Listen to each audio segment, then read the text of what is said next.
서울 강남 한복판 거대한 대저택의 정원에는 오늘도 화려한 파티가 열리고 있었습니다. 재벌가 대한그룹 장세훈 회장의 80번째 생일잔치, 정치인, 재계인사, 언론인까지 총출동한 그야말로 대한민국 상류층의 무대였습니다. 샴페인이 터지고 샹들리에가 빛나는 그 순간 겉으로는 모두가 축하의 박수를 보내고 있었지만 그 화려한 웃음 뒤에는 숨막히는 긴장감과 욕망이 숨어 있었습니다. 장 회장은 최근 병세가 급격히 악화되었고 누가 봐도 이 생일잔치가 마지막일 수 있다는 것을 알고 있었죠. 그리고 그 말은 곧 수천억 원의 유산을 두고 벌어질 피튀기는 전쟁의 시작을 의미했습니다. 장 회장에게는 세 자녀가 있었습니다. 장남 장도영, 겉으로는 후계자지만 속으로는 유흥과 여자에 빠져 회사 돈을 빼돌리는 타락한 인물이었죠. 둘째 장미경, 고상한 사회사업가를 자처하지만 실상은 언론을 조종해 이미지를 포장하는 데만 혈안이 된 인물이었습니다. 막내 장현우 착실하고 조용했지만 형제들에게 늘 무시당하며 존재감 없는 그림자 아들이었죠. 잔치가 무르익어 갈수록 자식들의 눈빛은 샴페인 잔보다 더 날카롭게 부딪히고 있었습니다. 아버지 건강이 이제 얼마 남지 않으셨어. 유산 분배, 우리가 미리 정리해야 해. 속삭이는 대화 속에는 부모의 건강보다 돈에 대한 집착만 가득했습니다. 며칠 뒤 장 회장은 위독한 상태로 병원에 입원하게 됩니다. 세 남매는 벌써부터 변호사와 회계사를 불러 모아 유 원장에 대한 정보를 캐내고 있었죠. 장남 도영은 속으로 이를 갈았습니다. 이 재산은 원래 다 내 거야. 아버지가 누구 때문에 회사를 세웠는데 나는 장세훈의 장자야. 장자는 무조건 절반 이상 받아야지. 그러자 둘째 미경이 비웃듯 말했습니다. 시대가 어느 시대인데 장자 상속 타령이야? 아버지의 이미지 관리, 대외적 행사 다 내가 도맡아 했어. 내가 더 많이 가져가야 해. 막내 현우는 두 사람의 다툼에 끼어들지도 못한 채 그저 불안한 눈빛으로 병실 문만 바라보고 있었습니다. 하지만 그 순간 병실 안에서 장 회장은 간신히 몸을 일으켜 세우며 간호사에게 낮은 목소리로 속삭였습니다. 내 아들을 불러다오. 내가 젊은 날 피치 못할 사정으로 버렸던 그 아이를. 간호사는 놀란 눈빛을 감추지 못했습니다. 회장이 숨겨온 비밀, 그것은 바로 세상에 알려지지 않은 네 번째 아들의 존재였습니다. 그리고 그 순간부터 대한그룹의 운명을 송두리째 흔들 폭풍이 시작된 것입니다. 장 회장이 비밀리에 부른 인물, 그는 바로 민수였습니다. 낡은 옷차림에 투박한 말투, 누가 봐도 대저택과는 전혀 어울리지 않는 모습이었죠. 병실 문을 열고 들어서는 순간 세 남매의 눈은 충격과 분노로 휘둥그레졌습니다. 아버지, 이 거지 같은 녀석이 누구입니까? 장남 도영이 소리쳤습니다. 그러자 장 회장은 떨리는 손으로 민수를 붙잡으며 말했죠. 내 아들이다. 젊은 날 내가 사랑했던 여인에게서 태어났지만 가문의 반대로 지켜주지 못했던 내 피부치. 순간 병실은 얼어붙었습니다. 둘째 미경은 차갑게 웃으며 중얼거렸습니다. 아버지, 지금 정신이 온전치 않으신 것 같아요. 아무나 잡아다 아들이라 하시면 이 집안이 어떻게 되겠습니까? 하지만 민수는 고개를 숙인 채 담담히 말했습니다. 저는 돈도 재산도 필요 없습니다. 단 한 번이라도 아버지라 부르고 싶어서 왔을 뿐입니다. 그 진심 어린 말에 병실의 공기는 잠시 흔들렸지만 장남 도영의 분노는 폭발했습니다. 이 집안에 네가 발 붙일 자리는 없다. 가짜 새끼야. 그날 밤 도영은 비밀리에 측근을 불러 민수를 쫓아내기 위한 더러운 음모를 꾸미기 시작했습니다. 며칠 뒤 언론에는 충격적인 기사가 터졌습니다. 재벌가 가짜 아들 등장, 사기꾼의 유산 노림수, 기자들이 병원 앞을 에워싸며 민수를 향해 플래시를 터뜨렸습니다. 민수 씨, 정말로 회장님의 아들이 맞습니까? DNA 검사 결과는 어디 있습니까? 민수는 속수무책으로 몰렸습니다. 알고 보니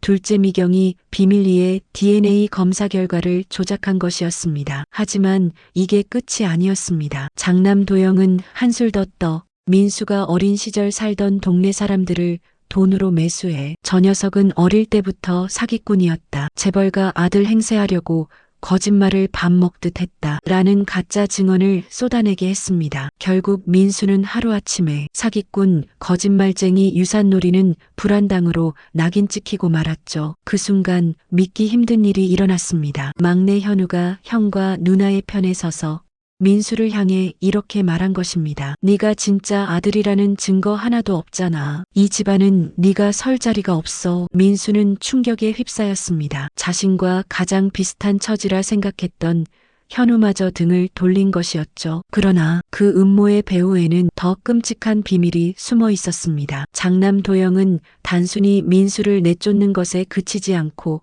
비밀리에 부하에게 이렇게 명령하고 있었습니다. 민수를 없애버려. 교통사고든 실수든 상관없다. 다시는 이 집안 근처에 얼씬 못하게 해라. 늦은 밤 민수는 병원 근처 골목을 걷고 있었습니다. 그 순간 한 차량이 갑자기 불빛을 번쩍이며 돌진해 왔습니다. 야! 행인들의 비명이 터졌습니다. 순간 민수는 몸을 날려 가까스로 차를 피했지만 차량은 곧장 어둠 속으로 사라져버렸습니다. 숨을 몰아쉬던 민수는 직감했습니다. 누군가 나를 죽이려 한다. 이 일은 단순한 사고가 아니었습니다. 장남 도영이 지시한 살인 교통사고였던 것이죠. 하지만 이 장면을 우연히 목격한 사람이 있었습니다. 바로 막내 현우였습니다. 그는 충격으로 손에 들고 있던 서류를 떨어뜨린 채 형의 진짜 속셈을 깨닫게 되었습니다. 형이 민수를 죽이려고. 며칠 후 장 회장의 병실에서는 또 다른 충격적인 장면이 펼쳐졌습니다. 장 회장은 호흡기를 달고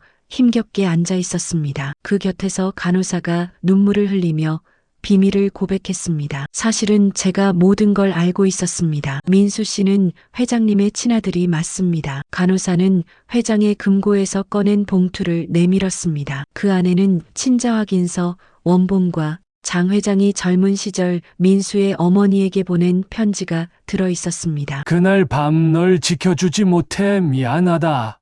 하지만 언젠가 세상 앞에 당당히 내 아들이라 말하리라.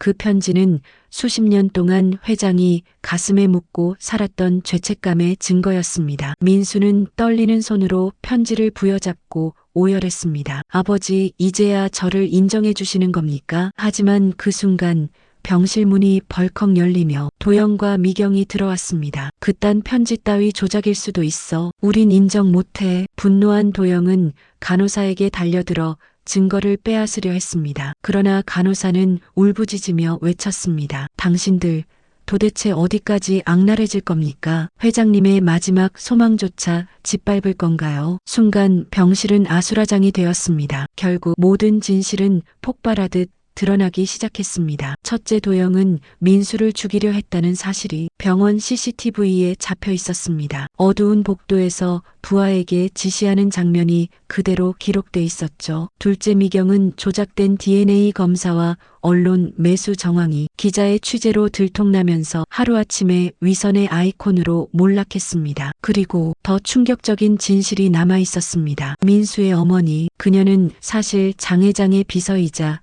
한때 둘째 미경의 절친한 친구였습니다. 미경은 충격에 휩싸여 절규했습니다. 그 여자가 내 친구가 아버지와 불륜을, 그리고 그 자식이 지금 내 앞에 서 있다고. 민수는 눈물을 삼키며 대답했습니다. 당신이 뭐라 부르든 상관없습니다. 저는 그저 아버지의 아들일 뿐입니다. 그 순간 장 회장은 마지막 힘을 다해 목소리를 냈습니다. 민수는 내 아들이다. 내가 저지른 죄의 증거이자 내가 평생 지켜주지 못한 가장 큰 아픔이다.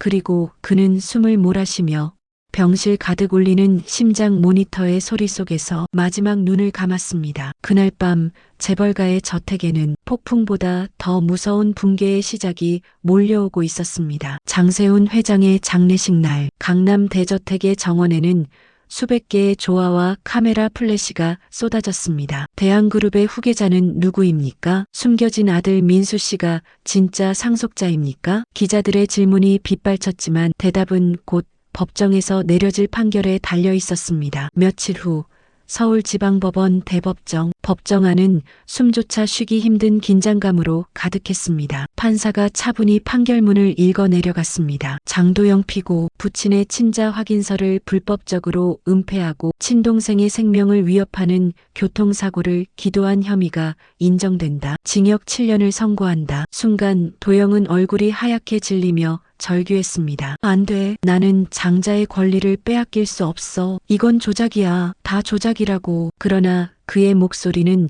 차갑게 울려 퍼지는 법정의 망치 소리에 묻혀 사라졌습니다. 장미경 피고, 언론을 매수하고 DNA 검사 결과를 조작해 사회를 기만한 혐의가 인정됩니다. 징역 3년에 집행유예 5년. 판사가 마지막 문장을 덧붙였습니다. 사회적 이미지 관리가 아닌 진정한 책임감을 배우시길 바랍니다. 순간 미경은 입술을 깨물며 눈을 질끈 감았습니다. 그토록 쌓아올린 화려한 사회사업가 이미지가 하루아침에 무너져 내린 것입니다. 그리고 모두의 시선이 민수에게로 향했습니다. 판사는 조용히 그를 바라보며 말했습니다. 민수 씨는 법적으로 장세훈 회장의 친아들이 맞습니다. 회장의 유언에 따라 대한그룹의 경영권과 재산의 상당 부분은 민수 씨에게 상속됩니다. 법정안이 술렁였고 기자들의 카메라가 일제히 터졌습니다. 하지만 민수는 고개를 숙이며 담담히 대답했습니다. 저는 돈이나 권력이 아니라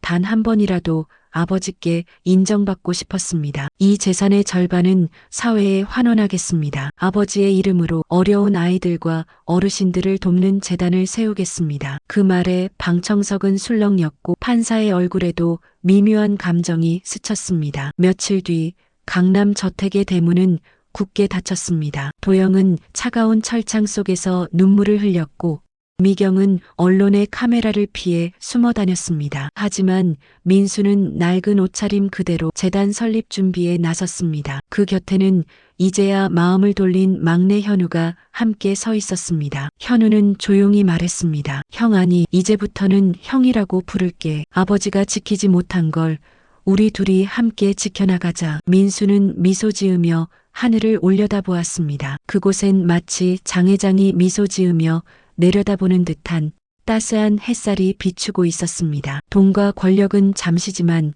진심과 의리는 끝내 배신당하지 않는다. 피보다 진한 것은 욕심이 아니라 바로 사랑과 책임이다.